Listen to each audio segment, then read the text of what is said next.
Hi hello welcome to మంత్ర 5.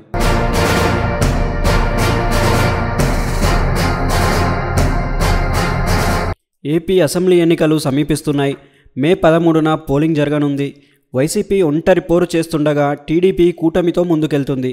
జనసేన బీజేపీతో జతకట్టింది. మరోవైపు కాంగ్రెస్ వామపక్షాలు సైతం కూటమి కట్టాయి, అభ్యర్థులను ప్రకటించాయి. అయితే ముఖాముఖి ఫైట్ మాత్రం వైసీపీ టీడీపీ కూటమి మధ్య ఉంది. కాంగ్రెస్ పార్టీ ప్రత్యర్థుల గెలుపోటములపై ప్రభావం చూపే అవకాశం ఉంది.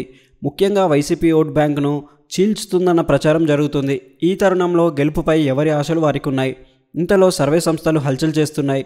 తాజాగా న్యూస్ ఎక్స్ ఆంగ్ల వార్తా ఛానల్స్ తన సర్వే ఫలితాలను వెల్లడించింది. దేశవ్యాప్తంగా సార్వత్రిక ఎన్నికలు జరుగుతున్న సంగతి తెలిసిందే.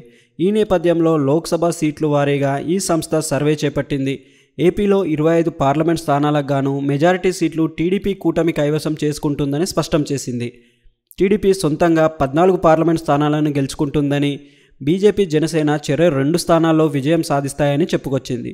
మొత్తం ఎన్డీఏ కూటమి 18 పార్లమెంట్ స్థానాలను గెలుచుకుంటుందని, వైసీపీ 7 పార్లమెంట్ స్థానాలకు పరిమితం అవుతుందని ఈ సర్వే తేల్చి చెప్పేసింది. ఈ లెక్కన ఏపీలో టీడీపీ కూటమి అధికారంలోకి వచ్చే ఛాన్స్ ఉంది. ప్రతి పార్లమెంట్ నియోజకవర్గం పరిధిలో 7 అసెంబ్లీ స్థానాలుంటాయి.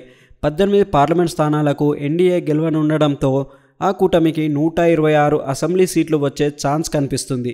దేశవ్యాప్తంగా బీజేపీ గాలి బలంగా వీస్తుందని ఈ సర్వే తేల్చి చెప్పేసింది.